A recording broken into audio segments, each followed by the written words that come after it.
Okay, so welcome everyone. So in the talk today, I'm going to look at this question of how productivity varies along the elevation gradient of the Andes and Amazon in Peru, and why it varies the way it does.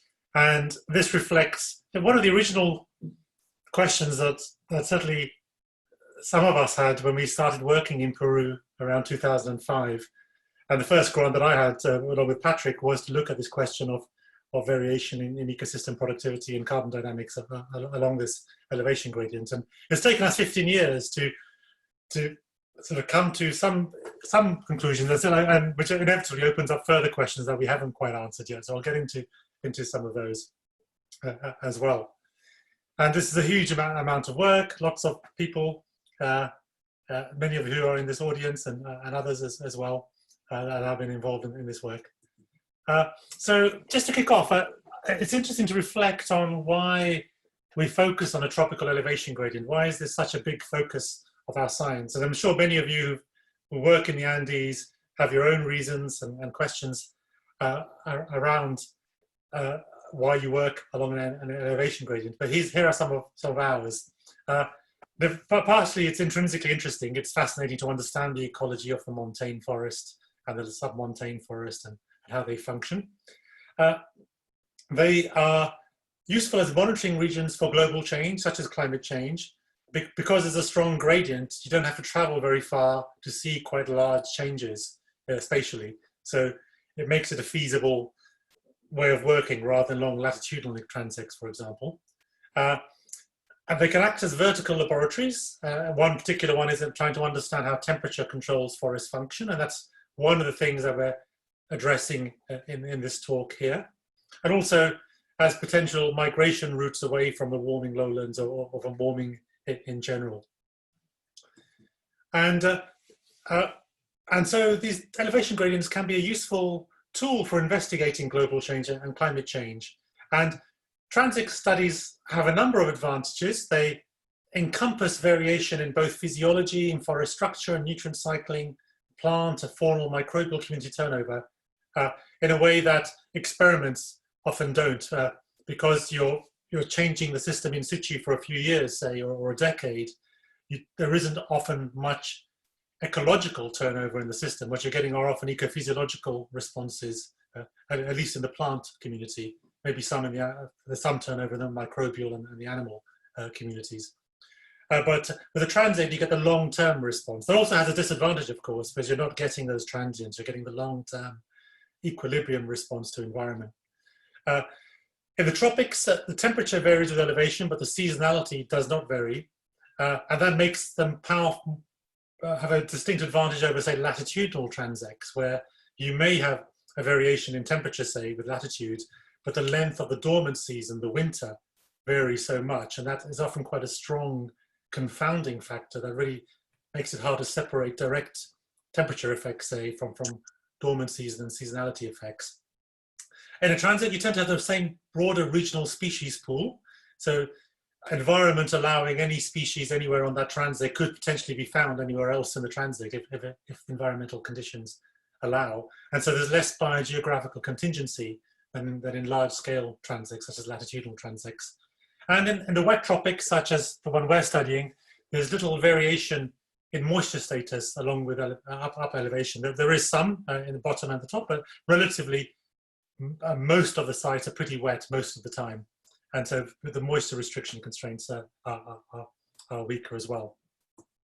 And so this is our focal area for this talk and for this series of talks, which is this elevation gradient in the Andes. This is, I think Ken originally came up with this figure that's been used and mutated in various forms. So this is the view looking at the top of the forest transect at Trocha Union, looking down the Cosnipata Valley.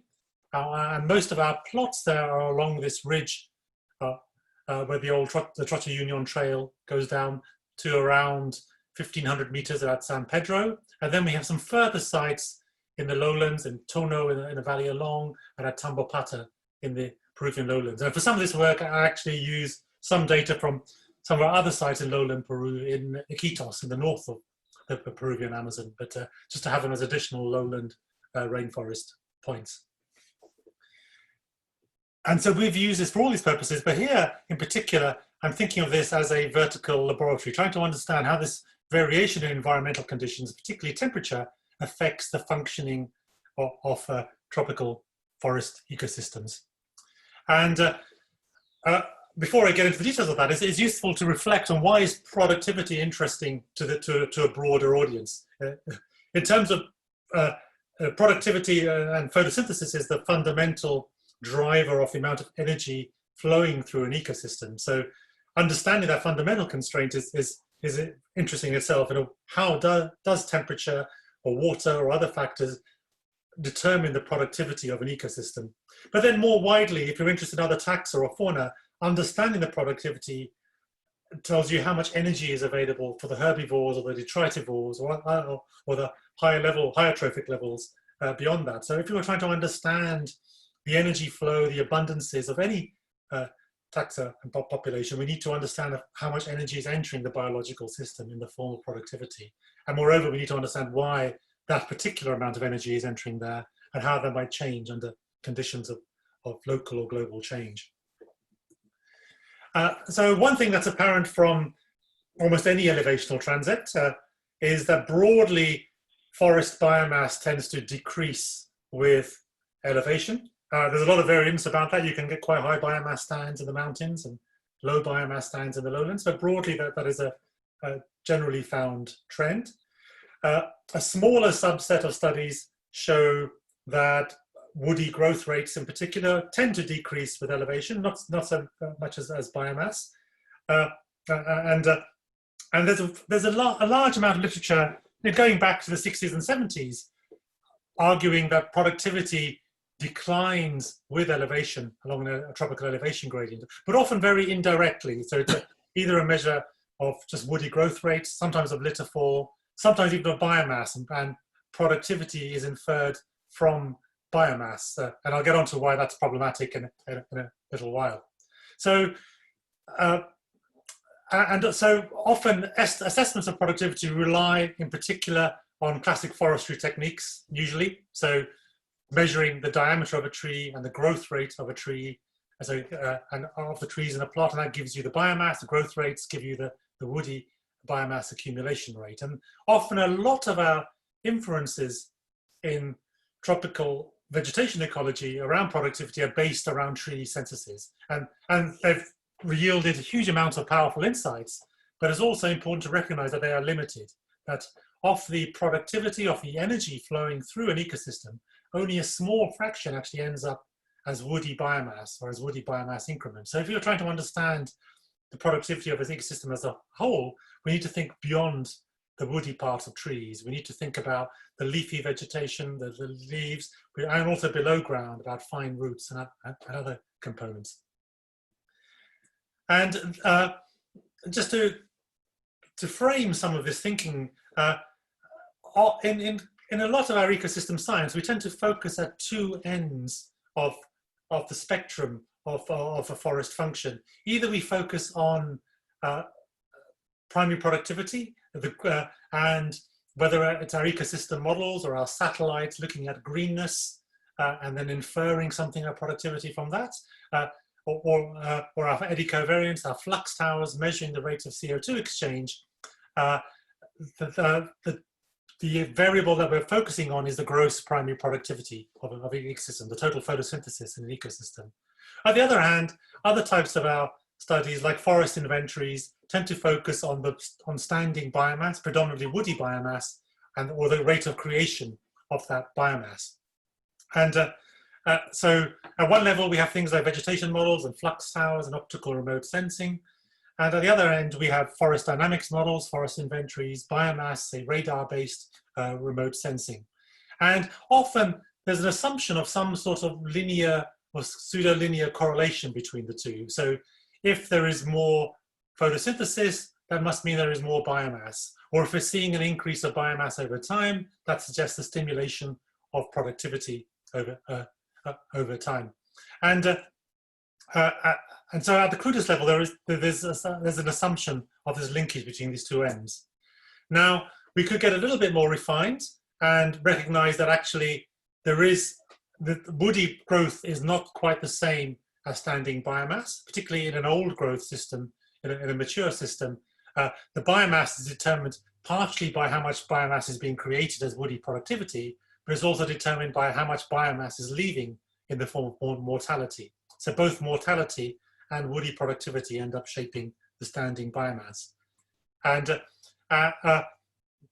so the more secondary paradigm is that somehow there's a relationship between photosynthesis and woody productivity. So if we're seeing a forest where trees are growing faster, that forest has higher rates of photosynthesis.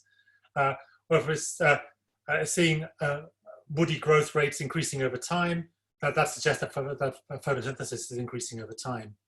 And also the second paradigm is this growth biomass paradigm, that if a system is more productive, it must have more biomass.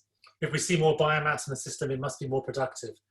And in the case of mature old growth systems, I would argue that both of these paradigms tend to break down. The second one in particular, because mortality becomes as important as growth in determining the biomass. But the first one we'll come to also can be problematic in some cases, but not in all cases. And if we go a little bit more refined, we recognize that photosynthesis, there's an intermediate step of net primary productivity, which is the rate of biomass production. So you have photosynthesis. Much of the photosynthesis is used by the plants and ecosystem itself in terms of the metabolism of those plants, and is released as carbon dioxide. The carbon accumulated in photosynthesis is released as carbon dioxide as plant respiration. So only a fraction, typically 30 or 40% of that photosynthesis ends up as biomass production. That biomass production can be in leaves and reproductive tissue, in roots, and only a fraction of that ends up in woody production. Typically only about 10% of the total photosynthesis ends up in woody production. And then the standing biomass is affected by the mortality rate or the residence time. How long your trees stay alive in that system determines the relationship between woody productivity and standing biomass. So how can we explore these relationships? That's a framework that I've set up. How can we actually quantify and explore these relationships? What we need to do is measure the components, do comprehensive measurements of the major components of the vegetation carbon cycle, ideally at monthly or seasonal timescales, at multiple and contrasting sites, to standardize protocols and along environmental or disturbance gradients or experimental manipulations. And just again, to quantify some of these terms, to get you familiar with them as we get into them. GPP, the gross primary production, is the total photosynthesis of an ecosystem. Some of that acquired photosynthate is used in the metabolism of the trees themselves in terms of respiration. That can be from leaves, from wood, from roots. The rest goes on to form biomass, NPP, net primary production, either in the canopy or in wood or in roots. That NPP ends up eventually as dead material, either through senescence or eventually when the plant dies. And that is broken down by microbes and heterotrophs, and to a small extent by herbivores of life material, and ends up that process of heterotrophic respiration ends up releasing carbon dioxide back to the atmosphere. And so what we do in our studies is adopt this protocol, which we call the Global Ecosystems Monitoring Protocol, or GEM protocol, and try and quantify these key components of total productivity. So the dendrometers, we have manual dendrometers to measure rates of tree growth. We have litterfall traps that measure leaf litterfall, but also separating out the flowers and the fruit and the reproductive components. We have in-growth cores to try and measure, which are cores where we have bags of root-free soil that we leave for 3 months and measure how many roots have grown into that bag over that period and quantify root productivity. We also take a second approach using screen risotrons to measure how many roots appear on a Perspex screen and draw them and quantify productivity and variation and monthly productivity from this approaches. And Walter Huasca, who I think is on the call, is the master of both these approaches, and his current PhD work is on working up these data and analyzing them. We also measure the CO2 release from the soil, from heterotrophic and autotrophic respiration, and we do a range of experiments separating this into various components to to understand how much is coming from litter, from soil organic matter, and from roots in the soil. We also measure the release of CO2 from the woody tissue, from the stems, and in occasional campaign mode, we measure leaf gas exchange, the rate of uptake of CO2 in the leaves, and the release of CO2 through respiration in the leaves. And we couple this with climate data, so having weather stations at a number of our sites, or using global weather products where we, for longer term weather records.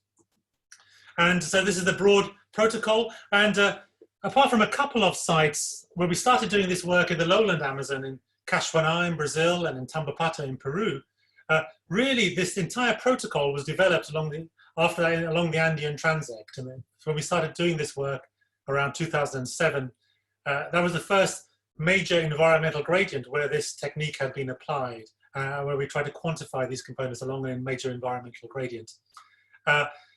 So we had permanent 1 hectare plots where we measure all stems greater than 10 centimeter and a sample of the smaller stems, recensus the whole plot, have dendrometers to get seasonal growth. We measure litter fall, measure root production every 3 months, and also we do transects to measure branch turnover as well. This falling of branches, which is not linked with mortality, but is a turnover of branches in the canopy. And this is the type of diagram we come up with. This is for Tambopata at the bottom end of our transect in the lowlands. And I won't go into the details of this, but broadly you can see the total photosynthesis is in 36 tons. The units are megagrams of carbon per hectare per year, so about 36 tons of carbon per hectare per year. And one key thing to notice is this is the woody growth, so the woody biomass production. And it's around 7% of the photosynthesis ends up in woody production. Much more ends up in leaf production, about twice as much in the canopy.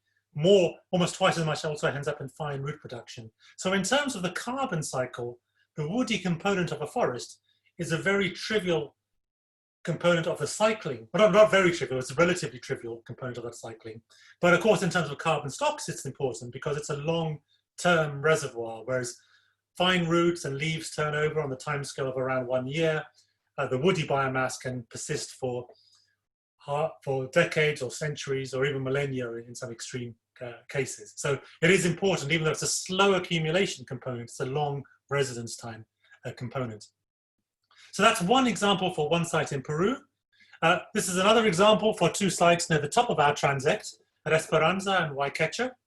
And you get a sense that we're able to build these quite complex diagrams for each of the sites that we're studying at the transect. So later on in this talk, when you see individual points where I'm plotting NPP, for example, and its variation with elevation, recognize the richness of information that we have for each of those sites, and also recognize the huge amount of work that particularly our Peruvian team, that was out there often for several weeks at a time, every month for, in some cases, for 10, 15 years at these sites collecting this data. So it was a huge amount of field effort, and all that primary data collection was done by our Peruvian colleagues and partners. So it's really down to them that we have this level of data.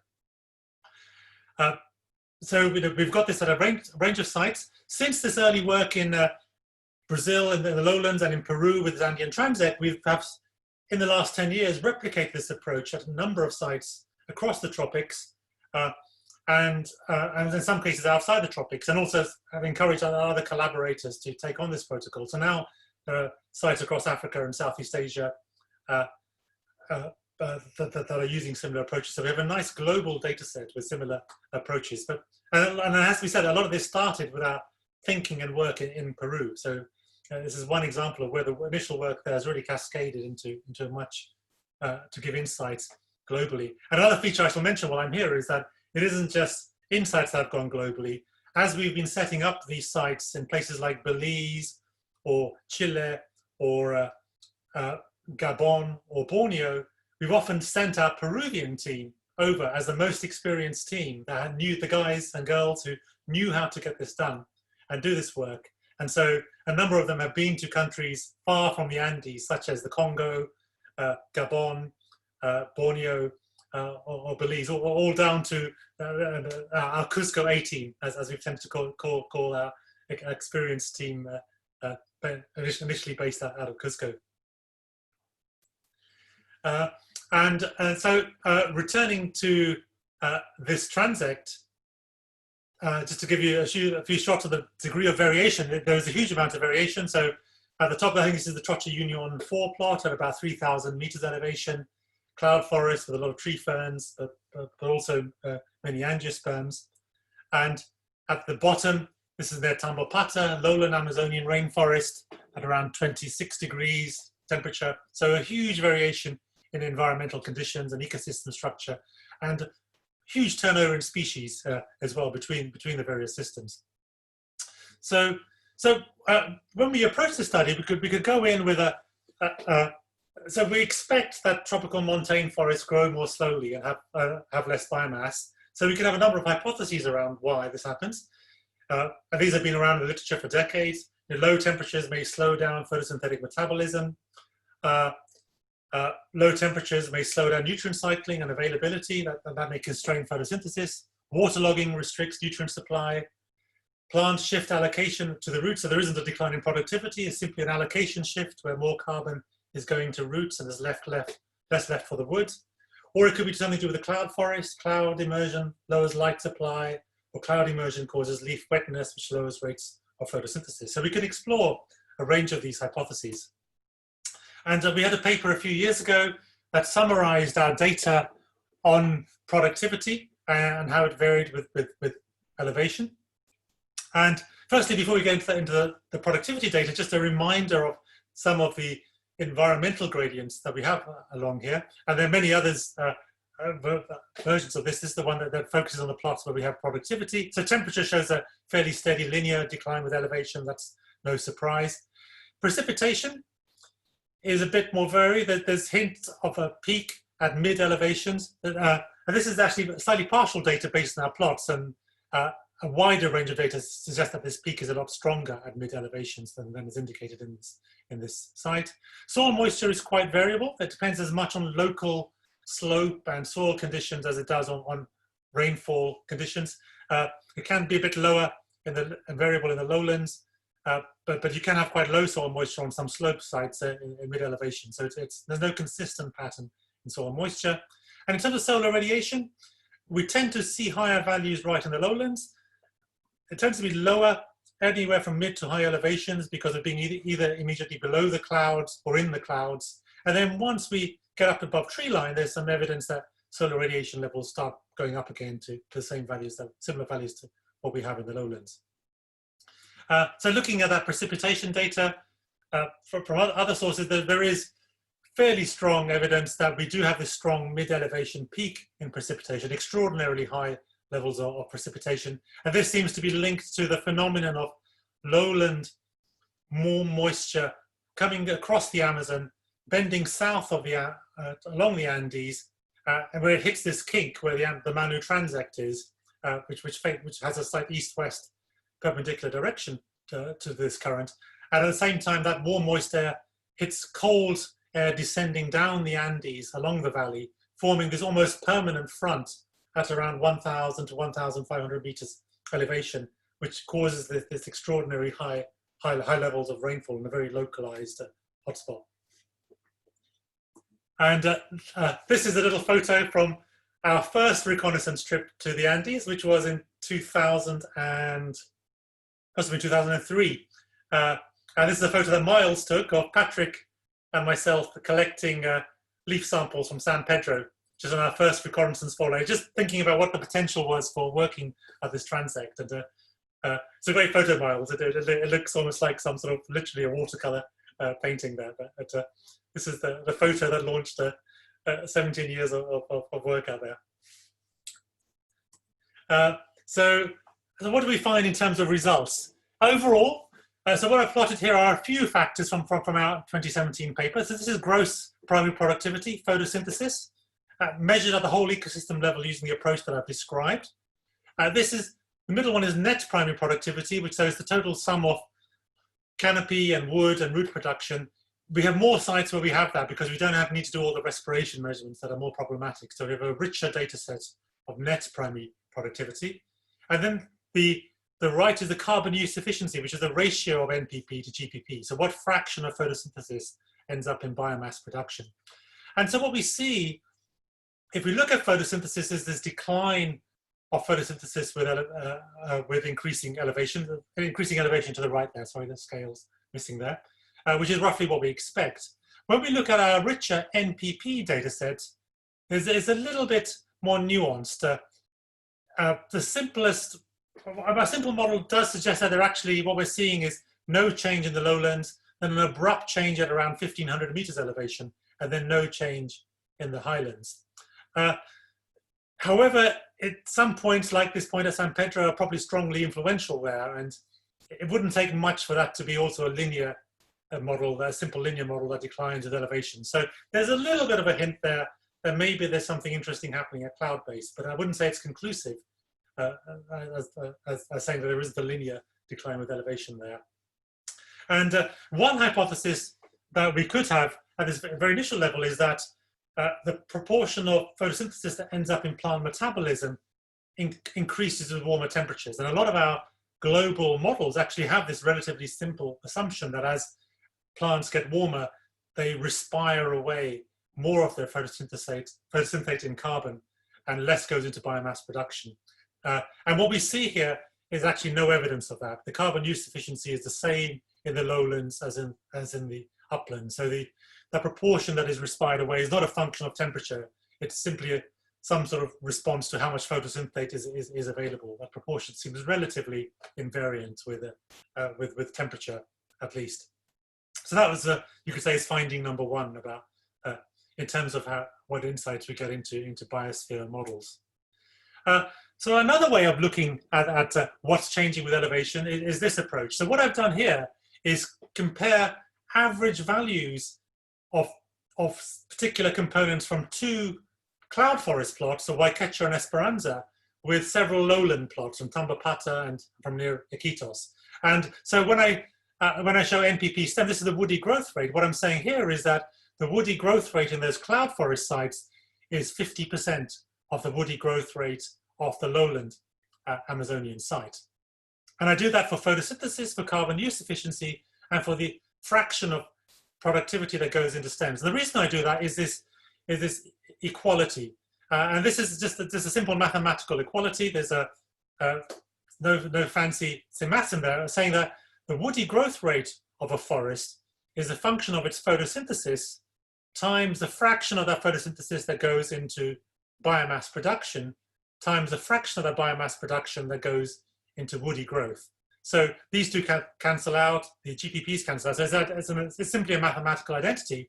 But what's useful about this is that it breaks down the problem into components, so we can see which component is changing with elevation. So when we do this, we can look at how photosynthesis varies between the montane sites and the lowland sites, how carbon use efficiency varies between the two, and how stem allocation varies between the two. And if the published version of this actually has error bars, which are reasonable size. If I showed the error bars, what we'd see is only these two components are significantly different from zero. And so what this tells us is that the lowland woody growth rate that we observe in the montane forest is a function of the low photosynthesis. So there is a quasi-linearity between growth rate and photosynthesis. Part of it comes from perhaps a slight shift in carbon use efficiency, but most of it comes from there being low photosynthesis. Now this may seem obvious, but actually when we do similar analyses for wet to dry gradients in the lowland tropics, we don't see this pattern. We actually see lower photosynthesis in dry sites causing changes in carbon use efficiency and allocation rather than changes in woody growth. So it isn't automatically obvious that this would necessarily be true. What we're finding here is that woody growth is a scaled down version of photosynthesis. And we find this for allocation and other components. And what this tells us is that the cloud forest is simply, in terms of its carbon cycling, is a dialed down version of the lowland forest. There's no shift in allocation or other components or how carbon is used. It's simply a scaled down version. There's less photosynthesis there. And then once you have that photosynthesis, the allocation of that to metabolism or to different components of growth is the same in the mountains as it is in the lowlands. And we can extend that further for a mature forest and say that the biomass of a mature forest is equal to the rate of woody growth, which is these three terms that I just explained, times the biomass residence time, how long the biomass sits around, which is a function of mortality. A high mortality system has a low residence time, a low mortality system has a high biomass time. So with this, we're trying to explain, what we find is that for these sites, the cloud forests have about 40% less biomass than the lowland rainforests. And we're trying to explain why that occurs. And what we see here is that, yes, there is less woody growth in the cloud forest, but that is partially offset by longer residence times there. So there is a decrease of biomass in the cloud forest, but it's not as much as a decrease in woody growth because trees tend to live slightly longer in the cloud forest than in the lowland forest in this transect. But overall, the lower biomass of the montane systems can be explained by low woody growth rate, which is explained by low photosynthesis, slightly offset by lower tree mortality rates, by longer residence times of woody biomass. Okay, so in addition to this work that we did in the forests, my colleague Ima Oliveras, also here at Oxford, did a range of work in the Puna at the tree line above the cloud forest zone. And she did a range of studies that she'll talk about in a later talk in this series. But one of the things that she did do was also quantify productivity in the Puna grassland system above the forest. So we extend this transect not only from the lowland Amazon to the tree line, but with these Puna studies to several hundred meters of elevation beyond the tree line. And what we find is that this continuity in productivity carries on above the tree line. So with this data, on average, the Puna sites had a total NPP very similar or indistinguishable from the upper cloud forest sites. So the productivity of the grassy systems is the same as the productivity of the woody systems at tree line. And often, because of their low biomass, the grassy systems are often assumed to be much less productive, but actually they're indistinguishable from the forest system. So this gradient in productivity, this pattern of very little trend in productivity over time, a slight decline over elevation, it carries on into the grassland system. In terms of biomass stocks, above ground clearly, well, in total biomass, the grasslands clearly have much less biomass than the forest because they don't have all that woody biomass. Though if you look at the soil carbon stocks, they can be substantial, in many cases more than in the forest system. So overall, for these limited data, the forests do have more carbon stocks overall because of their woody biomass, but there's substantial below ground carbon stocks in the Puna ecosystem. So what I've done so far is describe how productivity varies with elevation and why. So the next question is to ask is, why does it vary? What are the factors that describe this decline with productivity? I'll just have a little beer break for a moment.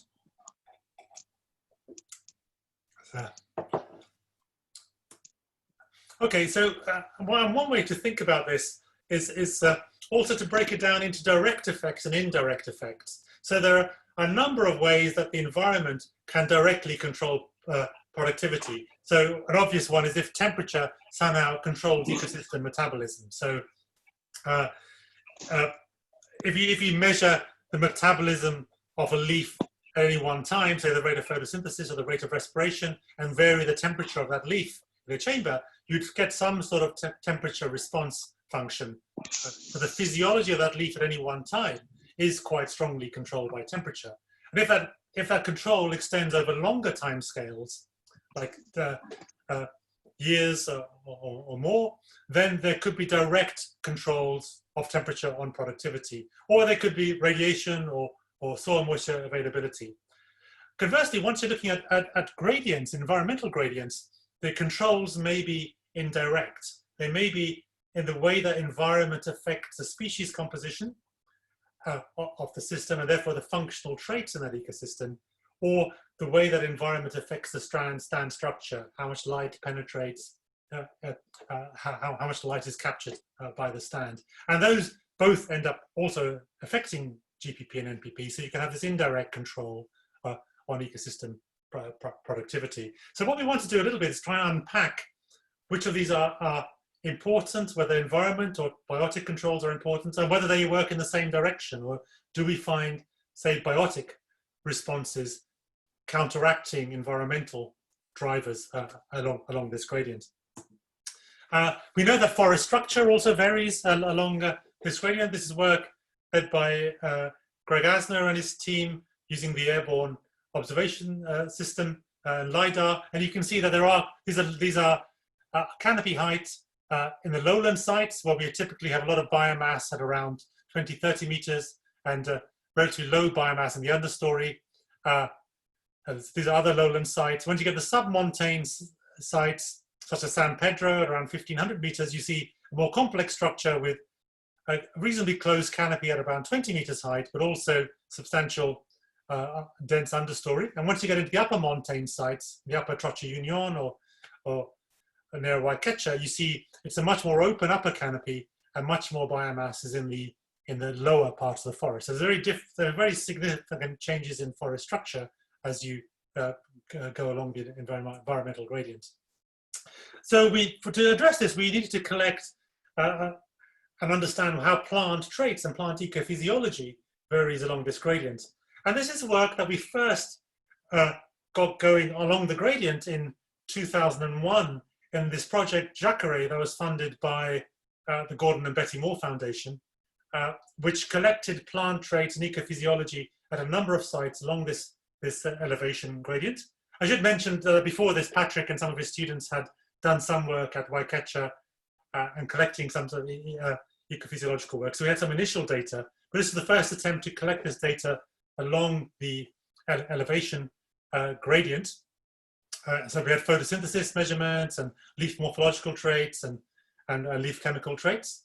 The initial work in Jacare enabled us to think about something more ambitious a few years later, where we had a much more substantial and even larger traits campaign over a large number of sites, where we collected a wide range of traits, weighting by the species that were most dominant in the canopy. So we tried to capture most of the leaf area. This involved a number of partners and a huge team in the transect that spent about 6 months out there collecting these data. So it was a huge logistical effort and a major piece of work. Many of you know this already, but when these plans were being made, our colleagues would mutter that this was a chambasa, a lot of work, this project. And so based on that, we named the project Chambasa, and that was led to the project acronym, the challenging attempt to measure biotic attributes along the slope of the Andes. So that was the first success of the mission, coming up with a good acronym. But since then, this work has led to a range of insights, some of which I will show here, but there's a much wider range of publications looking at various aspects of what can emerge from this study, and much more to come. And as with the ecosystem productivity work I showed earlier, the work that we did in Peru really triggered our thinking about how to do this at a pan-tropical scale. So since Chambasa, we've replicated this approach in Brazil, in Ghana, Gabon, in Borneo, in Australia. So we have quite a comprehensive global plant traits and ecosystem functioning data set that was built off the insights that we developed in the Peruvian transect. And this is, I'm not going into detail, this just shows you the range of data that we have and the vast library of data that we've collected that becomes a resource for a whole range of studies that we hope to, that are used widely amongst this group, but also beyond that. Just to give you an idea, there's a range of morphological traits here. We have a whole range of vein properties, leaf morphology like drip tips, leaf size, leaf thickness, hydrophobicity. We have a range of chemical traits of the leaves, from bulk nutrients to water, to phenols, alkanes, leaf wax chemistry as well.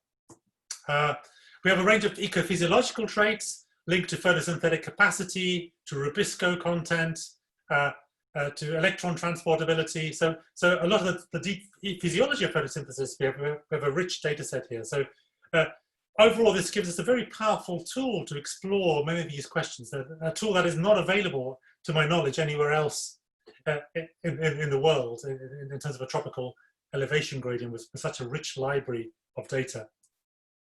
And as well as this library and this compilation of the data, there have been a number of attempts to then apply either theoretical or modeling frameworks to try and understand and interpret what we're seeing along this gradient. And in particular, there have been three attempts that have been published. So this is, well, the first one was this work led by Nikos Filas, now at the University of the Aegean in Greece, who applied a trait-based modeling approach coupled with elements of metabolic scaling theory to try and model and simulate how productivity varies along this gradient. Around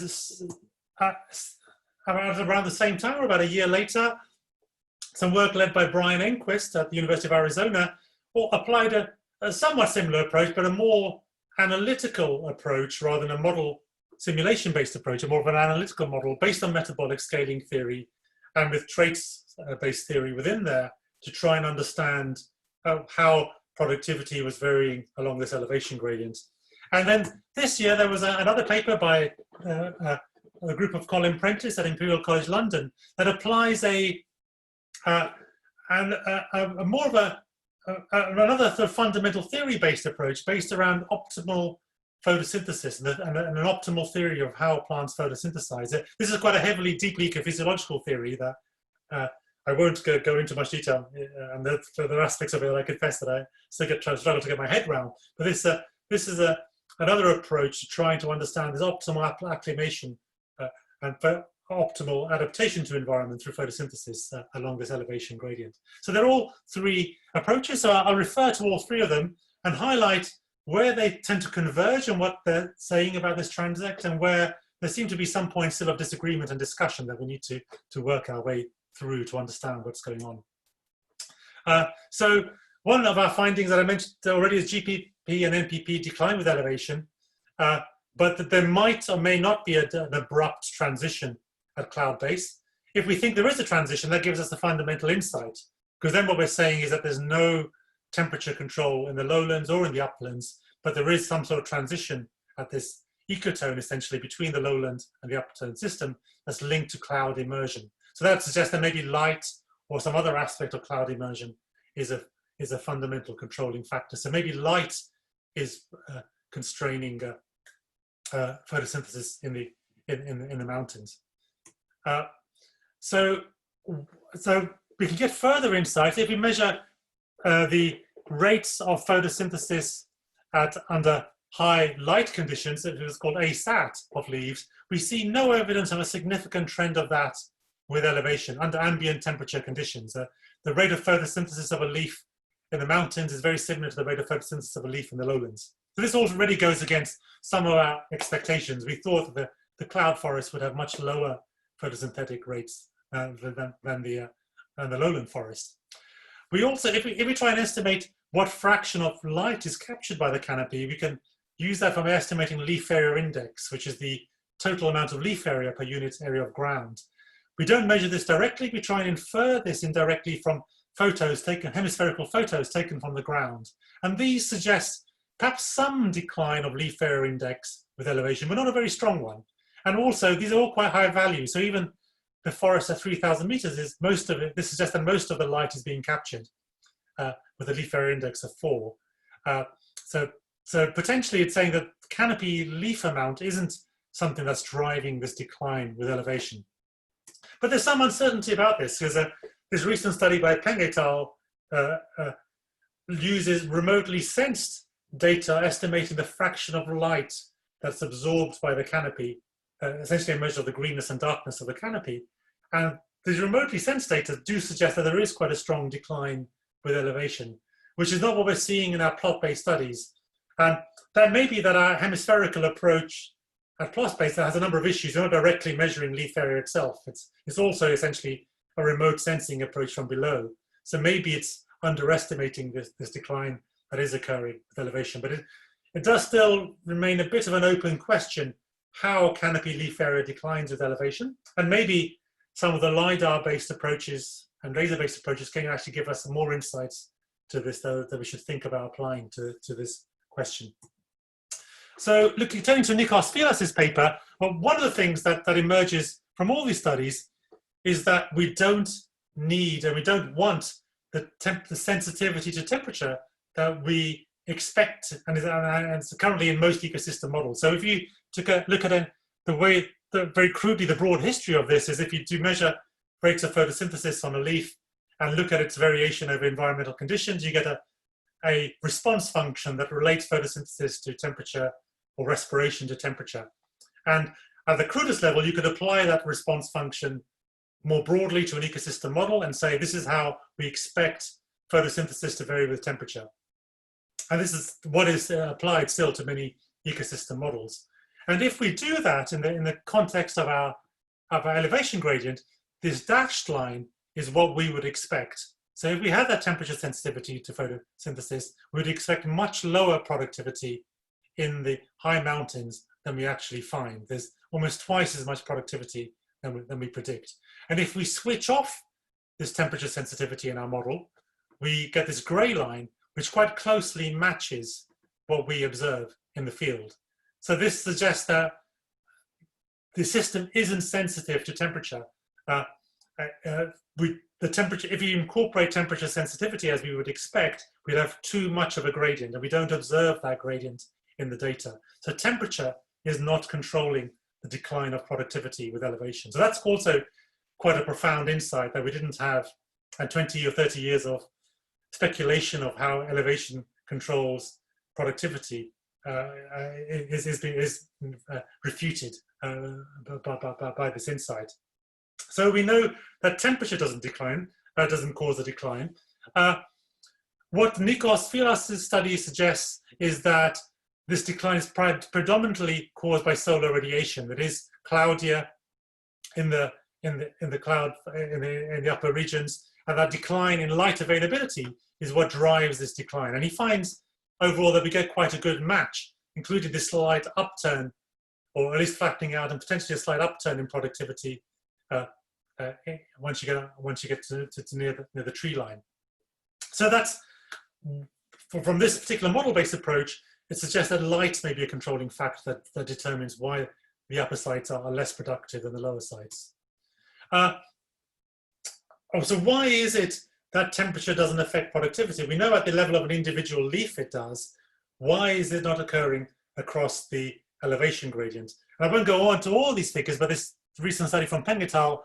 Highlights what we find. So if you look at this figure here, this shows VC max at 25 degrees. So this is the rate of carboxylation. It's the measure of the photosynthetic efficiency of a leaf. How much what the rubisco enzyme, how active the rubisco enzyme is in terms of carboxylation and photosynthesis.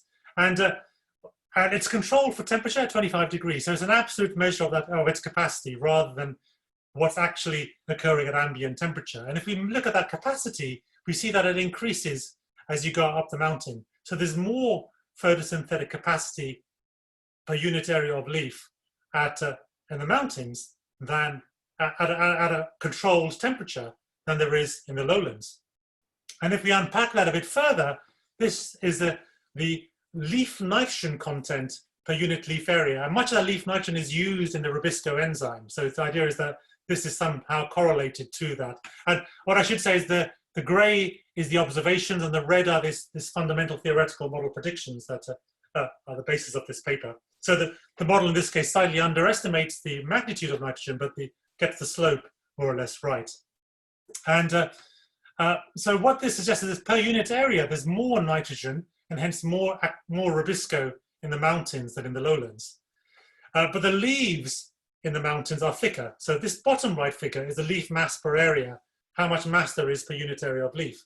And what you see is that the montane sites tend to have thicker leaves than the lowlands. So if you divide the area by the thickness, by the leaf mass per area, you get the nitrogen concentration per unit mass. And what we see per unit mass of leaf, there's no overall gradient of nitrogen concentration with elevation. So there's not less nitrogen in the mountains because it's colder and there's a weaker nitrogen cycle, nor is there more nitrogen. It's the greater thickness of the leaves that ends up with there being more nitrogen per unit leaf area and hence more photosynthetic activity per unit leaf area.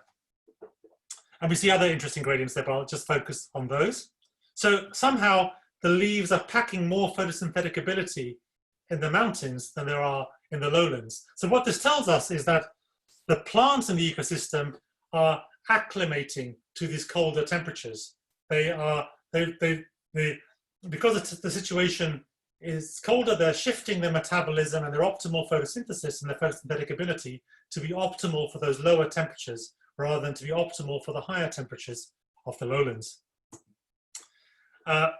And so are nutrient contents controlled by soil conditions? We do see trends in soil. So if you look at soil nitrogen, it is a bit higher in the mountains, there's more organic material. There's much more phosphorus in the mountain soils. The rate of increase of phosphorus in the leaves is much higher than the rate of increase of nitrogen. So the N to P ratio goes down. So potentially by more conventional stoichiometry, the mountains are perhaps a little bit more nitrogen limited. But the analysis seems to suggest that although we see these trends, they don't directly seem to determine leaf photosynthetic rate. The photosynthetic rate doesn't seem to be strongly constrained by leaf nutrient content or by per unit mass, unit concentration, or by soil nutrient status. It seems like the plants adapt their photosynthetic capacity to their environmental climatic requirements, and they build up the leaf thickness or the nutrient capacity to the level that's required. It doesn't be fundamentally constrained by soil conditions. So this is something that is also perhaps an interesting and surprising insight from this work. So the analyses agree, there's three different analyses agree on some components. So this is a direct quote from the Peng et al. Paper that refers to the other two papers. In agreement with the interpretations of Enquist et al. And Filas et al., our results indicate that temperature is a key factor determining leaf trait values. So the traits, the photosynthetic traits, which are, and ultimately other leaf traits, are being determined by temperature, and they're varying along the gradient. But temperature is not a principal control on primary production. In other words, the adjustment of leaf traits to environmental conditions, including temperature, permits plants to function efficiently at a range of elevations. So all three studies agree that temperature is not the story. The low productivity of the mountains is not driven by low temperature, causing low plant metabolism.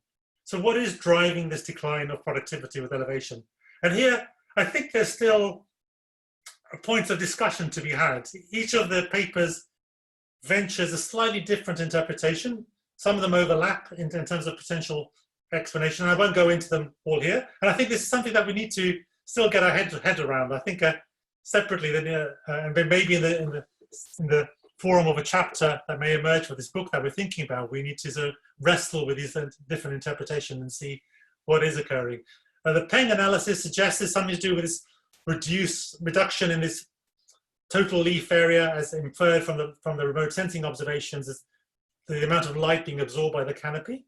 The Filas analysis that I described suggests that it is the lower photosynthesis of the montane systems, and the Enquist approach links it to metabolic theory and the size of individual trees and how that manifests itself in terms of resource acquisition and forest structure.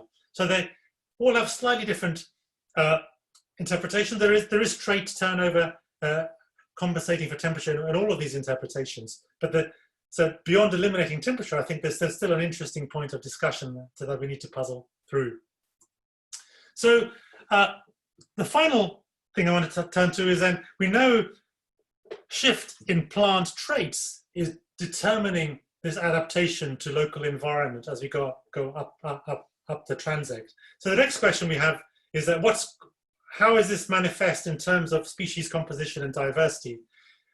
We could go for the metabolic hypothesis. So if you go for something like the older version of metabolic scaling theory, where there's a strong temperature control on productivity, then you'd expect some sort of a simple metabolic function. And any one particular species anywhere along this transect, if you looked at it higher up at lower down the transect, it would have a higher metabolic rate, a higher rate of photosynthesis than higher up the transect. And so all the species could possibly collapse onto this curve as you go up the mountain. Alternatively, you could have something where within any one species, there's very little sensitivity to temperature in any particular ecosystem trait. But the turnover of species as you're going along the transect causes a net shift in those traits with elevation. Or you could have some combination of the two. You could have individual species declining with elevation sitting on top of species turnover. And we don't, our sampling, although we have such a rich sampling thing, is still inadequate for this because we only have a few plots and a few traits. There's such huge turnover, we know, between sites. It's actually quite hard to get much replication of species across the sites. Although specifically, I don't think there may be more in our data than we've really looked at. So there may be potential here to look at this question. What we do find is that there is substantial taxonomic turnover that explains most of the trait variation along the gradient. So what I've done here with Ali Schenken is we've looked at a range of leaf traits, such as nitrogen and lignin, crown depth, some canopy traits, chlorophyll, crown width, the vein thickness. And then we've looked at how much of the variation along the variance along the gradient can be explained by taxonomy. So the blue and purple components, the species, genus, and family. How much are explained by local light environment, whether the sun or shade leaves. Oops. And how much is explained by plot location, so which is so environmental controls you could think of, or as an unexplained residual in the data. So there's variation that we can't explain. And what then we've ranked them by the relative importance of taxonomic control. So the traits on the right show a very strong taxonomic signal. The traits on the left show a weak taxonomic signal and a strong environmental or residual signal. So on the right, we see things like nitrogen, lignin content, non-structural carbohydrates, vein density. These are traits that have a very strong taxonomic signature. So when you're seeing them varying with elevation, it's because of species turnover. On the left, we have things like delta 13 carbon, which is a signature of the photosynthetic mechanism, some coupling of photosynthesis with elevation. And that seems to show a very strong elevational gradient independent of taxonomy. We have nitrogen isotopes as well. Photosynthesis shows a strong chlorophyll A, chlorophyll B, show stronger environmental or residual elements. So you can see there's quite a strong difference, but many of the traits, particularly to the center to the right, show a very strong taxonomic signal. So we think taxonomy and taxonomic turnover is very important. So one further clue to what might go on goes back to this work by Josh Rapp and Miles Silman, which is only looking at one particular aspect, is looking at tree growth rates. So with all the caveats that I've showed early on about the very poor relationship between photosynthesis and tree growth rates, but we do have tree growth rates and we have very rich data on tree growth rates. So it may provide some insight into what's going on in terms of overall productivity. And these are 4 species of Weimania, which are found at more than one elevation at least. So they have different elevational ranges. Bangi is found over quite a wide range. Microphylla is found only over a narrow range.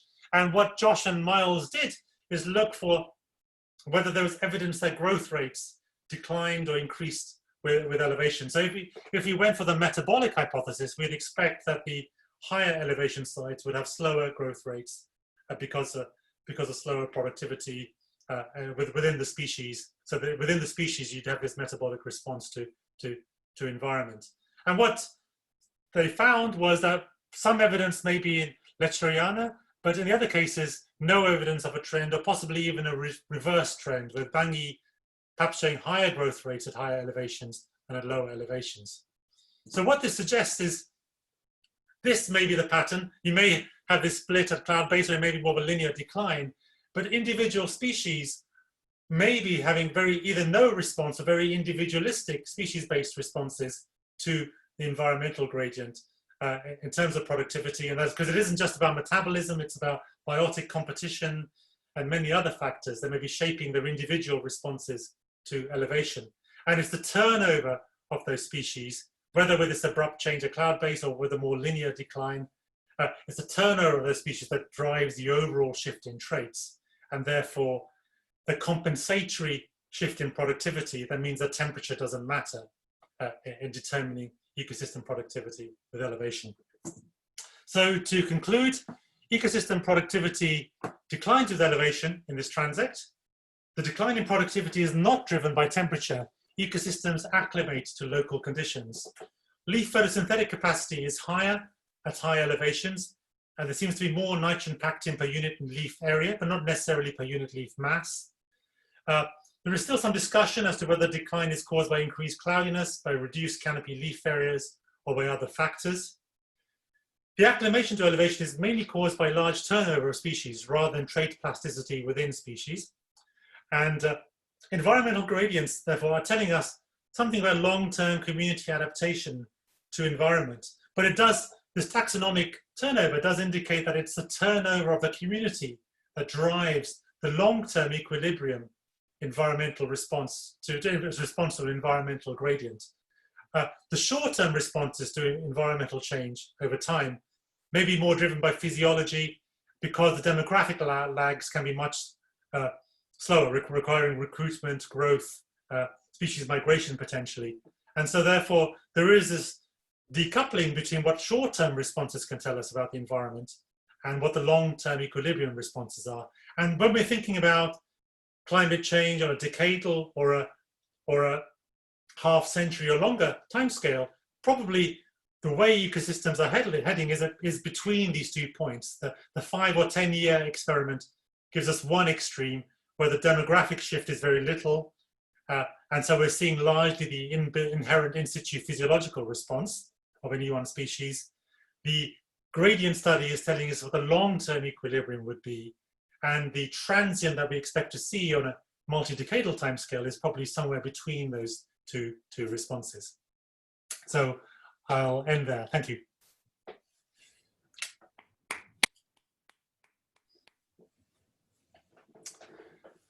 Okay, great. Well, I'm sort of chairing myself, I guess, but so I'll open up to questions.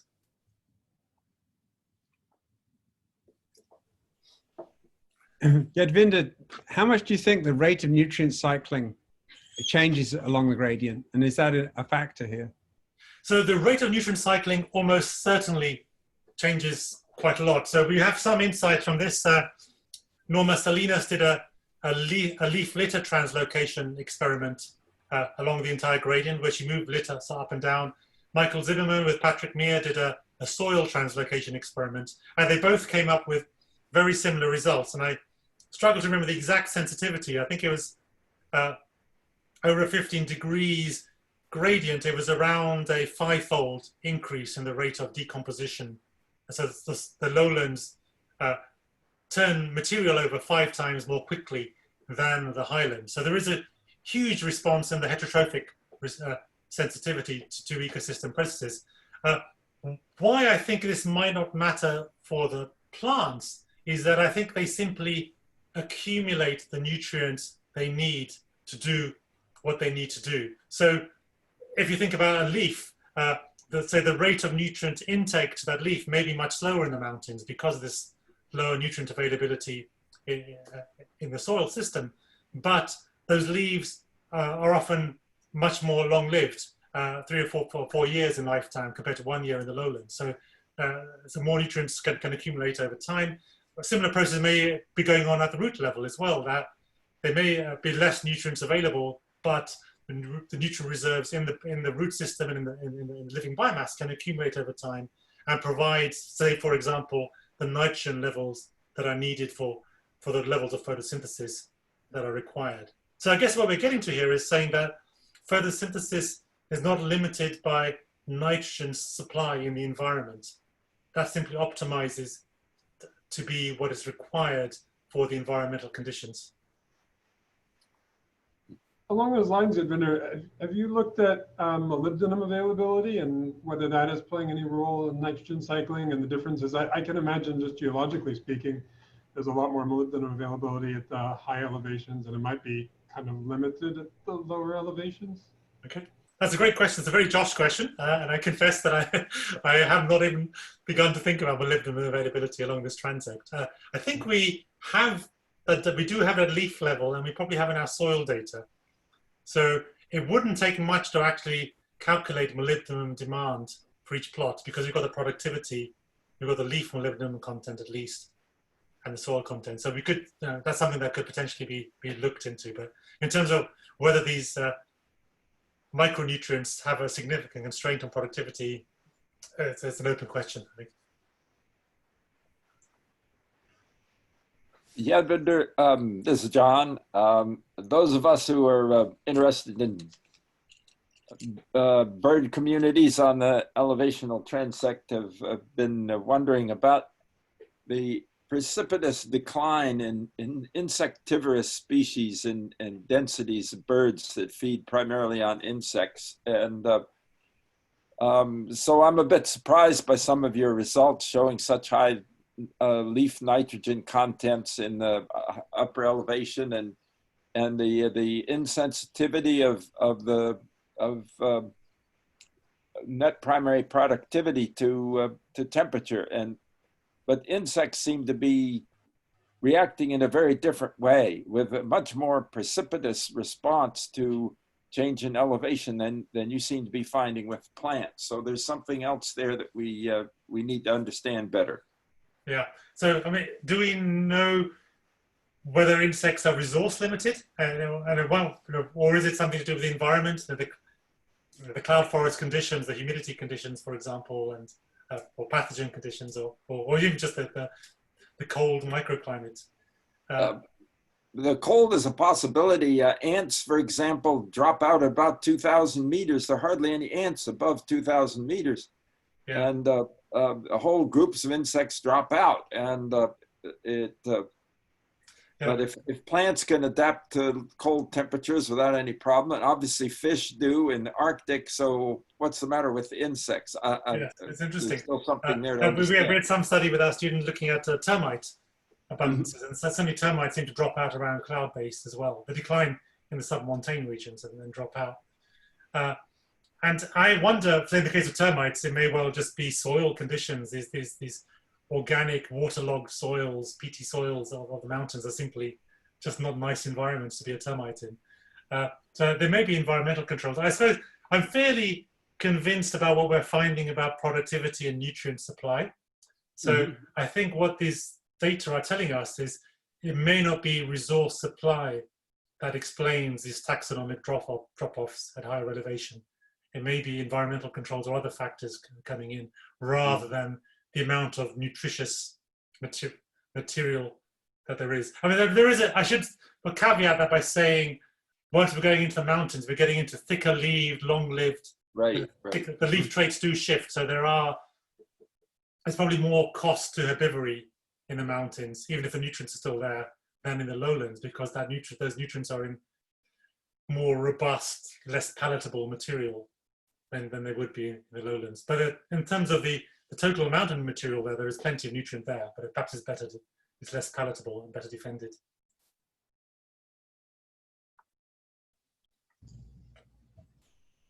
I have a question here. Is Julia? I have, two questions. The first one is, what do you think would be the case in a water-limited system?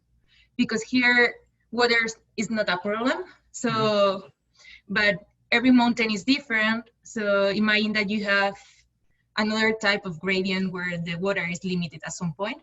Yes. The second question is, what's your opinion about, because it's very, it's not surprising to me, but a species turnover is explaining this acclimatation to elevation. Yes. Instead of the traits, plasticity. But we know that the traits are changing. So what's the meaning of that? Does it mean that we are not, that we are trying to explain this acclimatation based on individual traits, and that we are not doing a good phenotypic integration, or that's very difficult, or because in that case, maybe the species is the best phenotypic integration that you can get, right? So, yeah. So I think that's not a question. I just want to know your opinion. That's more the second one. more a thought. I think this is clearly what we're seeing is that the change in traits that we're seeing along the gradient is driven by taxonomic turnover, rather than by, say, a few species having, partially because it has to be driven by taxonomic turnover, because there aren't many species that stretch across this taxonomic gradient. So, but we are seeing large gradients in trait properties along that gradient. So the species that we find in the cloud forest are very different suites of traits than species that we find in the lowlands. That is entirely consistent with my understanding of the trait driver theory or other components. It doesn't say where the variation in traits comes from. It's just that there is a variation in the response in traits. What this unpacks is it shows that it seems to be predominantly taxonomic, that variation, rather than a fluid species per se. And if we tried this experiment in somewhere monospecific, like New Zealand or something, that would tell us how much to say that individual trait plasticity might explain it. But I think part of the thing is here, because you have this degree of biotic competition, you simply wouldn't, you just get outcompeted by something that's slightly better adapted to the environment in different conditions. I think if you go to Hawaii, the elevation gradients there are dominated by a single species, by Metrosideros. And there you do see quite a lot of trait plasticity in that species. But because it can do that, it's not being outcompeted by any other species. And now Hawaii is heavily invaded. Now it is suddenly outcompeted by better competitors at different elevations. And that broad elevation range is not there anymore. Going to the first question about water limitation. I think one of the advantages of this particular transect is that it's so wet, and that avoids us avoiding these water limitation issues. If we go to Ecuador, we have a strong decline of rainfall with elevation.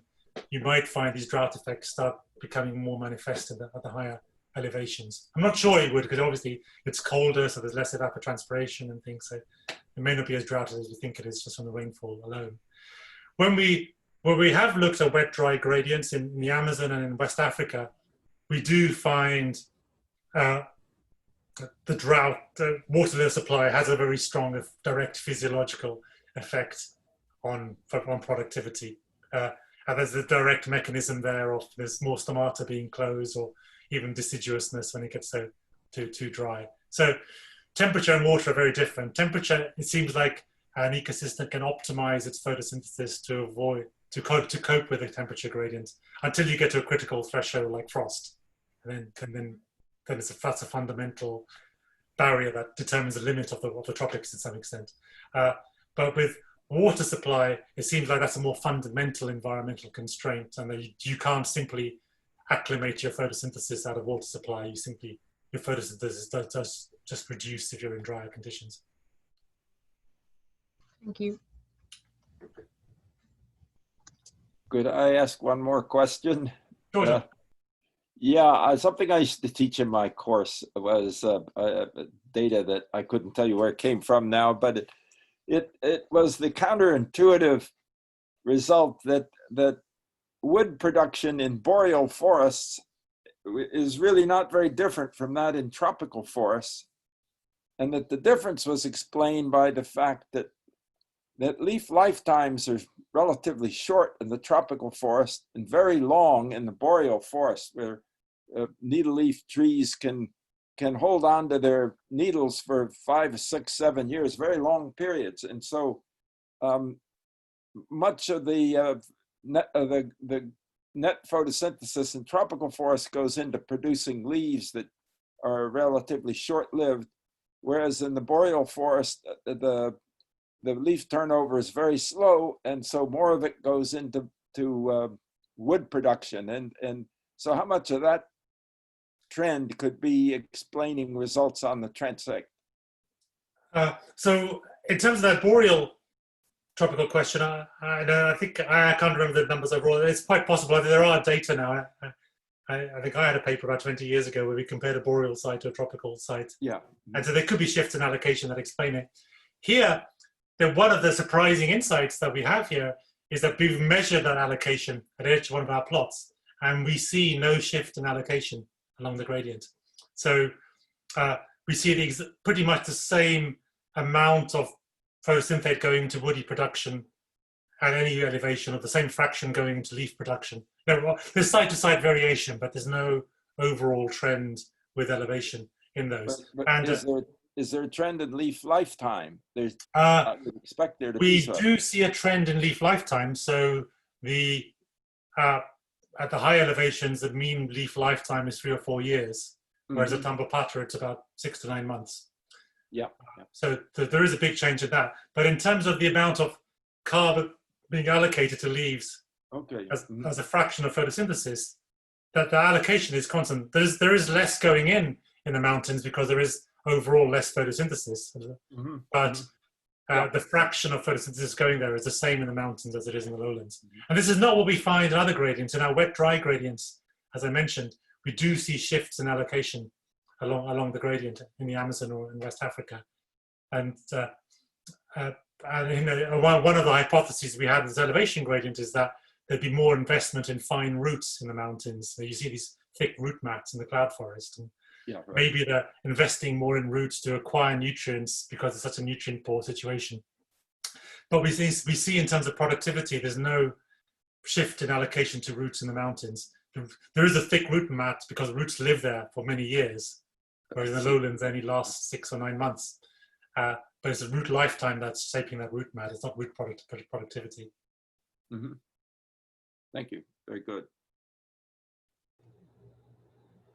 Yadvinder, I don't want to carry this on too long. I got one other question, which is, can you talk a little bit about how you see the plots fitting into like landscape heterogeneity? I know that's something that the remote sensing work was trying to get at with Greg and Robin. And that's a very good question. Despite all the intensity of work that we've done there, this is a very biased sample along that broader landscape. Many of our plots tend to be along that ridge top going down the Trocha Union. We have very few plots in the center of a valley and things. So in some ways you could view that as a control, that we're to some extent we're controlling for the topographic variation and keeping relative topographic position invariant, and then looking at environmental controls by doing that. In reality, if you look at the broader landscape, I think some of Greg Asner's team's work with the hyperspectral remote sensing shows this as well. You'd expect to see significant differences, both in nutrient supply, but also in microclimate. The ridge tops are much more immersed in clouds and much more moist as environments than the valley bottoms are. So in the daytime, when you have this convection starting, the warm air rises up the sides of the valley, forming clouds on the ridge tops, and the center of the valley stays cloud-free and quite dry for quite a long time. So probably the water supply issue and that is the microgradients in rainfall and precipitation are probably quite strong.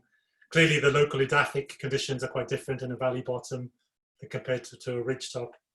So yeah, there's probably a lot more variation than we described there. And I think the way forward is by coupling our detailed understanding of plots and how ecosystem function and leaf traits relates to something that we can remote sense through hyperspectral measurements, and then use the hyperspectral approach to understand the wider landscape. And I think we're getting there now. We've got these models being able to simulate and replicate the sites that we observe. We can couple that with remote sensing approaches and photosynthetic parameters, and then start trying to describe the whole wider landscape.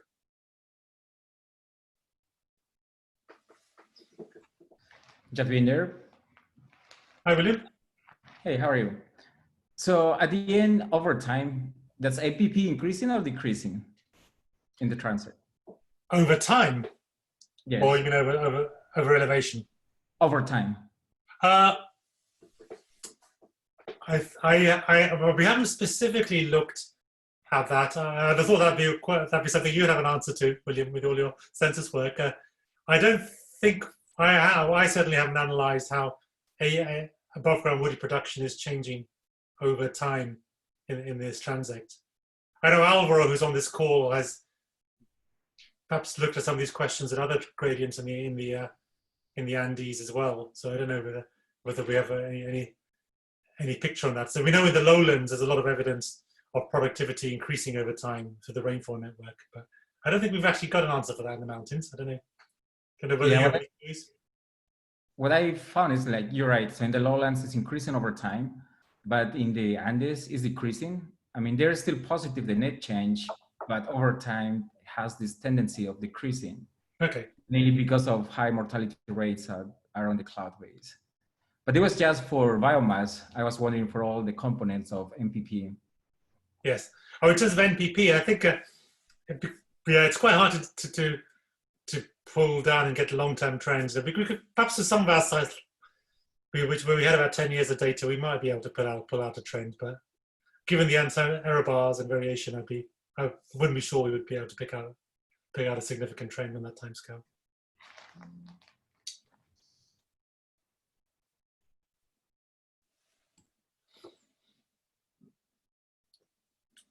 Any more questions?